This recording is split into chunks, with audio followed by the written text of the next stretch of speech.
In 465 BCE, a woman was dragged into the courtyard of the most magnificent palace on earth.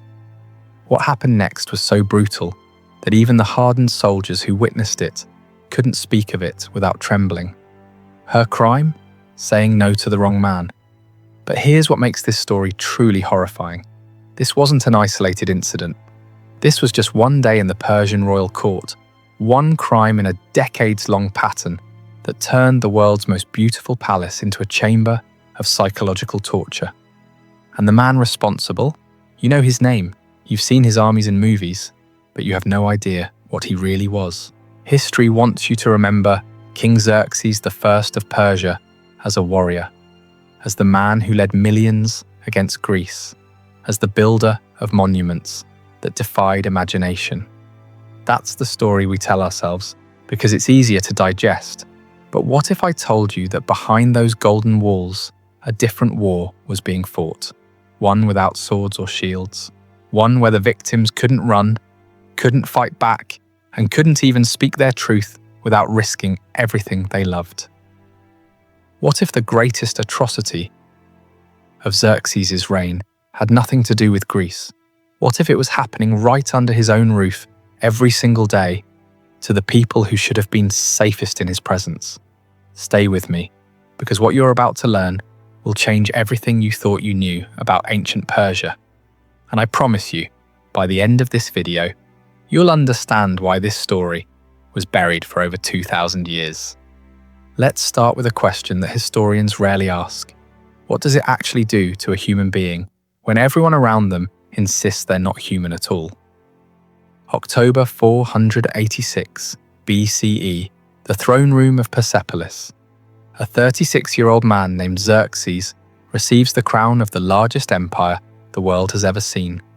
His father, Darius the Great, is dead. And from this moment forward, Xerxes will never again experience a single genuine human interaction. Think about that for a second. Every person who approaches him must follow an elaborate ritual called proskynesis, falling face down on the ground, kissing the earth before him, not bowing, not kneeling, completely prostrating themselves as if before a deity. No one can turn their back to him, ever. To do so is death. No one can look directly into his eyes unless given explicit permission. No one can speak unless spoken to first. The Greek historian Herodotus recorded something chilling about Persian court protocol. If you had to approach the king with urgent news, you first had to stand outside the throne room for days, sometimes weeks, waiting for permission to enter. Even if the empire was burning, even if cities were falling, you waited, because disturbing the god king at the wrong moment could cost you your head. But here's what makes this truly insidious. Xerxes wasn't born believing he was divine. He was systematically conditioned into it. His mother, Atossa, understood power better than anyone alive. She was the daughter of Cyrus the Great, the empire's founder. She'd watched her own family tear itself apart in succession wars. She'd seen brothers poison brothers, seen entire bloodlines erased overnight. And she knew the brutal truth. In the Persian court, family wasn't a source of love. It was the most dangerous threat of all. So she taught her son a lesson that would poison everything he touched. Trust nothing. Control everything. Show no weakness. Because the moment you're seen as human, the moment you're seen as vulnerable, you're already dead. The Greek sources tell us Atossa had enormous influence over Xerxes, more than any father figure or advisor. And what she created wasn't a king. She created something far more dangerous. A man who genuinely believed that other human beings existed only as extensions of his will.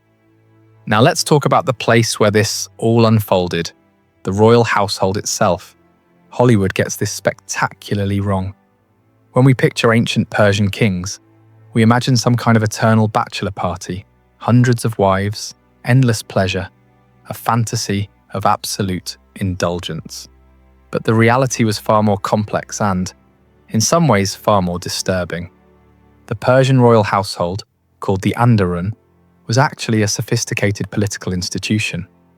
And contrary to popular belief, Xerxes appears to have been married to only one woman throughout his entire adult life, Queen Amestris.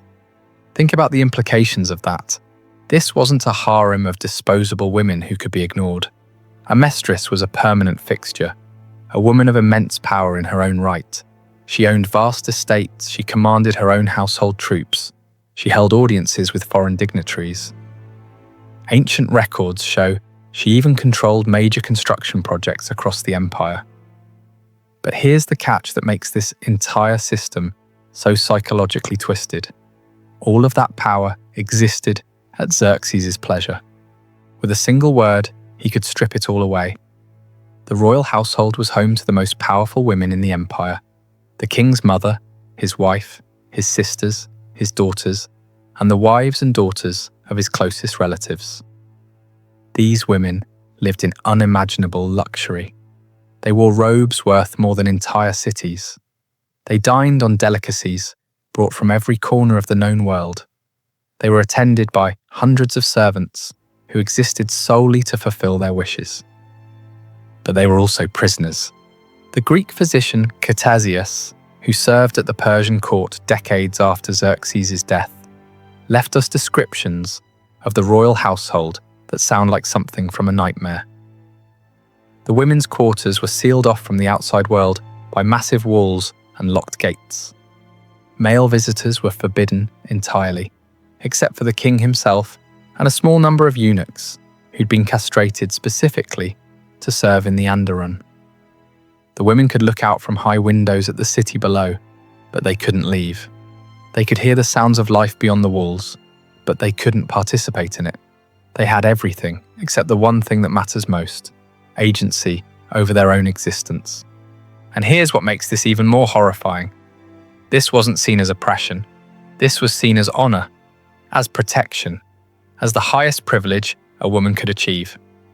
The women themselves had been raised from birth to see this cage as a palace, to see their powerlessness as power, to see their isolation as intimacy with divinity itself. This is what makes systemic control so insidious. The victims internalize it. They defend it. They can't even imagine an alternative. For decades, this system functioned exactly as designed.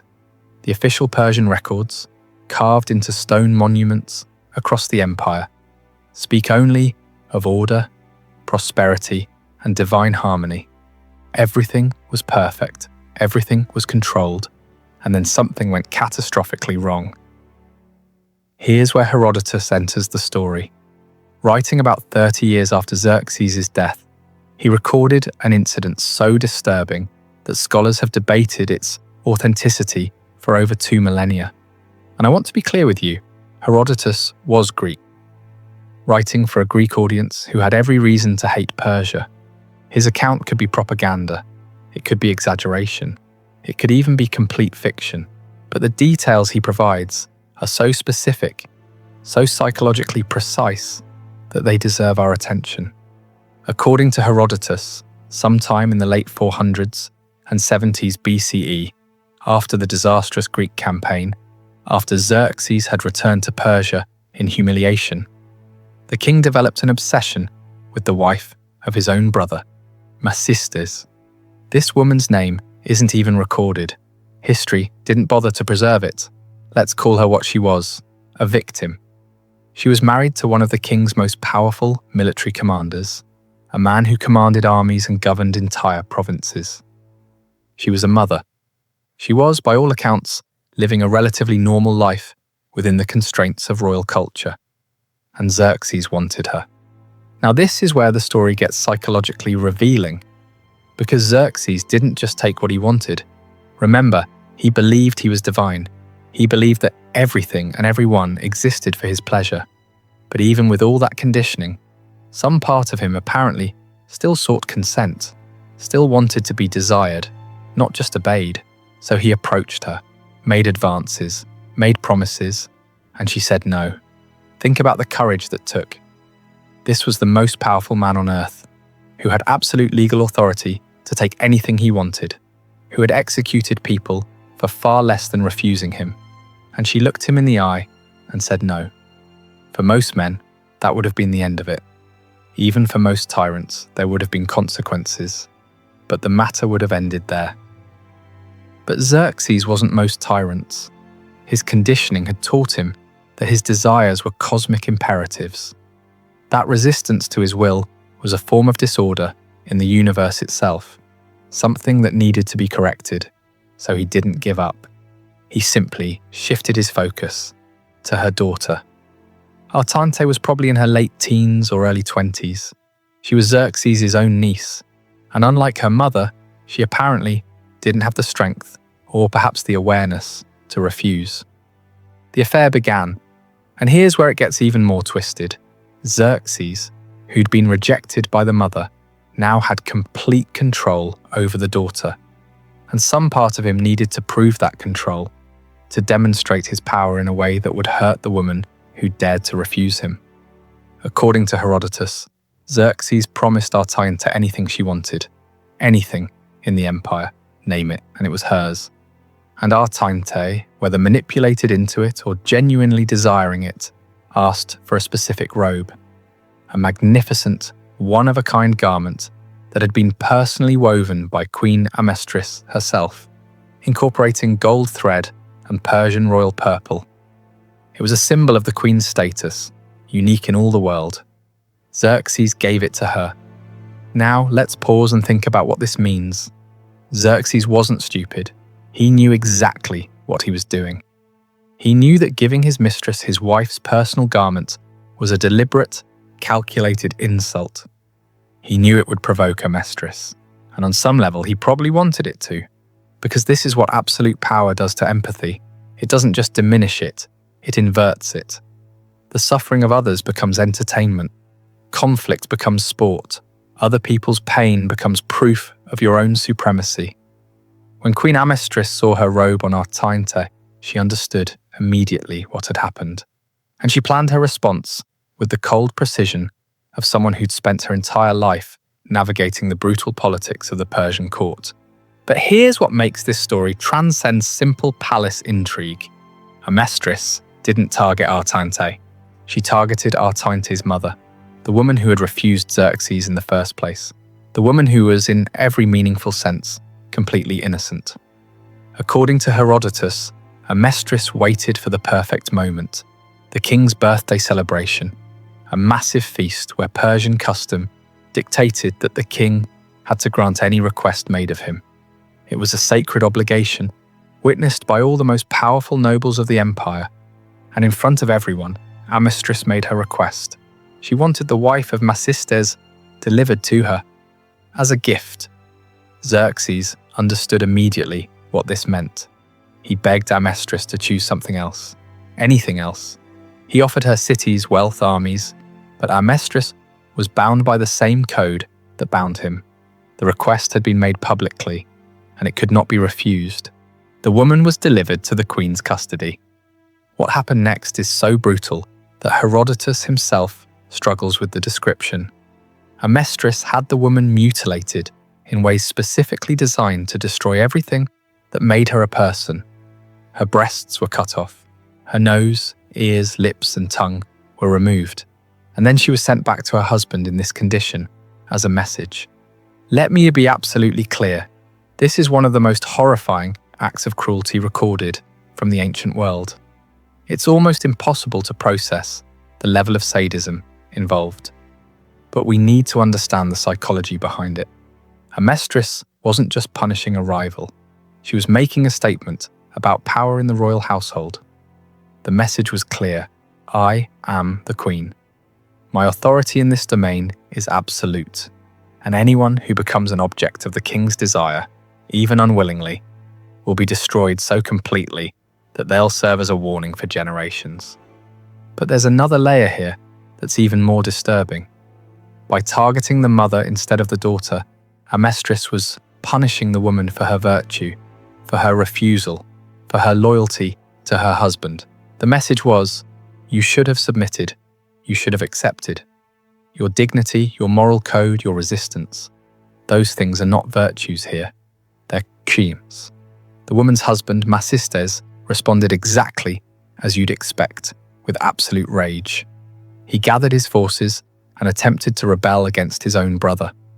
The revolt was crushed. Amestris and his entire family, sons, daughters, everyone, were hunted down and executed.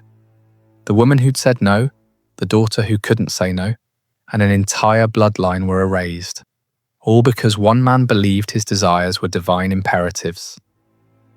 Now here's the question that historians hate, but that we have to ask. Was this an isolated incident? One terrible story in an otherwise normal reign? Or was this a window into something much darker? The problem is that Persian royal records were designed to project a divine order. They recorded military victories, construction projects, religious devotion. They didn't record palace scandals. They didn't record family conflicts. They especially didn't record anything that would humanize or criticize the king. So we're left with fragments, Greek sources that might be biased, archaeological evidence that hints at things it can't prove, and the psychological logic of absolute power itself. Let's think about what we know for certain. We know that Xerxes was raised in a system specifically designed to eliminate his empathy. We know he was conditioned from birth to see other humans as objects that existed to serve his will. We know he experienced one of history's most humiliating military defeats in Greece, returning home with his ego shattered and his paranoia amplified. And we know that after Greece, something changed. The historical record shows that Xerxes essentially withdrew from public life. He stopped leading military campaigns, he stopped traveling the empire, he retreated into his palaces, particularly the one at Persepolis, and spent the last years of his reign focused on building projects and what sources vaguely describe as private pursuits. What were those private pursuits? The sources don't say, but we know the court became increasingly isolated. We know his sons grew up watching their father's paranoia intensify. We know the power of court officials, like Artabanus, the commander of the royal bodyguard, expanded dramatically. Here's what that suggests. The system had consumed even the man at its center. Xerxes had become a prisoner of his own absolute power. He couldn't trust anyone. He couldn't form genuine relationships. He couldn't even be certain his own sons wouldn't murder him, which, as we'll see, was a perfectly reasonable fear. For the women of the household, this period must have been terrifying. A paranoid, isolated god-king with absolute power over your life, your body, and your family. No appeals, no protection, no escape. And this wasn't unique to Xerxes. This was the system. This was how the Achaemenid dynasty functioned for over 2 centuries. Xerxes didn't invent this machine. He inherited it, perfected it, and passed it on. August 465 BCE, the palace at Persepolis. Midnight, King Xerxes I, ruler of the largest empire in human history, was murdered in his own bed. The details are murky because the sources contradict each other, but the most dramatic version of the story, preserved by multiple Greek historians, goes like this. Artabanus, the commander of the royal bodyguard, the man whose entire job was protecting the king, led the conspiracy. He and a small group of co-conspirators entered the king's private chambers and killed him while he slept. But Artabanus didn't stop there. He executed a plan so cunning, so psychologically sophisticated, that it reveals just how deeply dysfunction had penetrated the royal family. He went to Xerxes' younger son, Artaxerxes, and told him that his older brother, Crown Prince Darius, had just murdered their father. He presented false evidence. He manipulated the young prince's grief and rage, and Artaxerxes, believing the lie, executed his own brother to avenge their father. Only later, when Artabanus tried to consolidate his own power, did the truth emerge, and Artaxerxes, realizing he'd been manipulated into fratricide, had Artabanus and all his co-conspirators hunted down and killed. Think about what this story tells us. The king's own bodyguard murdered him. The king's own son murdered his brother. And this all happened within the most heavily guarded palace in the ancient world. surrounded by thousands of loyal troops. How does that happen unless the entire system is completely broken? Unless the culture of fear and paranoia has spread so thoroughly that even the inner circle sees assassination as the only path to survival? Xerxes had spent his entire life building walls. Walls around his palace, walls around his household, walls around his own humanity. And in the end, those walls didn't protect him. They trapped him. For the women of the royal household, the death of King Xerxes changed nothing. Artaxerxes I inherited the throne, and he inherited the system. The Andaran continued. The practice of viewing royal women as political assets continued. The isolation, the control, the reduction of human beings to instruments of dynastic power, all of it continued. In fact, it intensified. Artaxerxes' own son, the future Darius II, married his half-sister, Persepolis, in a union specifically designed to consolidate power. This practice of sibling marriage became more common in later Achaemenid generations, influenced by Zoroastrian traditions, but driven by political calculation. For the next century and a half, until Alexander the Great burned Persepolis to the ground, the system persisted. Generations of women were born, lived, and died within those walls, never knowing any other reality. And here's the truly chilling part. This wasn't seen as tragedy. This was seen as civilization, as order, as the natural way of things.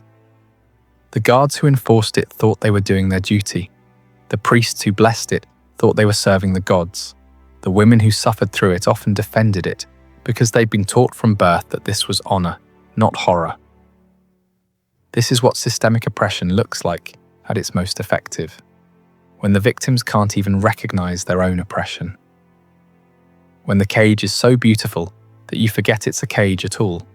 The ruins of Persepolis stand today in the Iranian desert, their columns reaching toward the sky like broken fingers. Tourists walk through them, imagining the glory that once was. But those stones remember different things. They remember the women whose names weren't recorded, the voices that weren't heard, the lives that were lived entirely at someone else's pleasure. The story of Xerxes' household isn't just ancient history.